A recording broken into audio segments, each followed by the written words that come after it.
বেশ, the arrangement of rational numbers, arrangement of rational numbers, rational মানে মূলদ সংখ্যা, যাকে কিছু বই কিছু আকারে নরমালি বলে দিলেই হতো, রেশনাল কথাটা বলে বিভ্রান্ত করা এক প্রকার। এদের অ্যারেঞ্জমেন্ট করতে বলছে। অ্যারেঞ্জমেন্ট মানে কিরকম? Ascending order. অ্যাসেন্ডিং অর্ডার মানে ছোট থেকে বড়। অ্যাসেন্ডিং অর্ডার মানে হচ্ছে ছোট থেকে বড়। ঠিক আছে, এবারে খেয়াল করে দেখুন প্রত্যেকে মাইনাস আছে। কি আছে? -7/10, তারপরটা 5/-8, 5/-8, তারপরটা 2/-3, এইটা আছে। এবারে আমাদেরকে বলেছে ছোট থেকে বড়, ছোট থেকে বড় বানাতে হবে।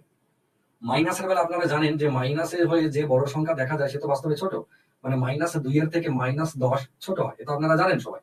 তাহলে আমরা কি করব? নরমালি চিন্তা করার কোনো কারণে খেয়াল করে দেখুন, কোথাও উপরে মাইনাস, কোথাও নিচে মাইনাস, কোথাও বা মাঝখানেও থাকতে পারে।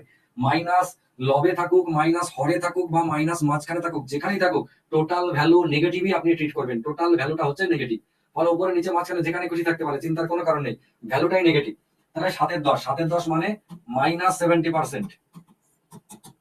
বেশ, এবারে 5/8, 5/8 মানে 1/8, 8 মানে 12.5, তাহলে 5 ইন্টু 12.5 মানে 5/12 60 আর 2.5 62, একদম পিওর ফিগার, কিন্তু -62%। এবার এইটা 2/3, 2/3 মানে 66.66%, কিন্তু মাইনাসে। এবার খেয়াল করে দেখুন, আমাদেরকে বলেছে ছোট থেকে বড় হিসেবে সাজাতে। তো ছোট থেকে বড়, এদের মধ্যে যে মাইনাসে বড় সংখ্যা সেই হচ্ছে ছোট। সব থেকে বড় সংখ্যা কে? এইটা। তাহলে এই হচ্ছে সব থেকে ছোট, মাইনাসে এ সব থেকে ছোট, তাই না? এটা তো আমরা একদম ছোটবেলা থেকেই পড়েছি যে মাইনাসের যে বড় সে হচ্ছে সব থেকে ছোট।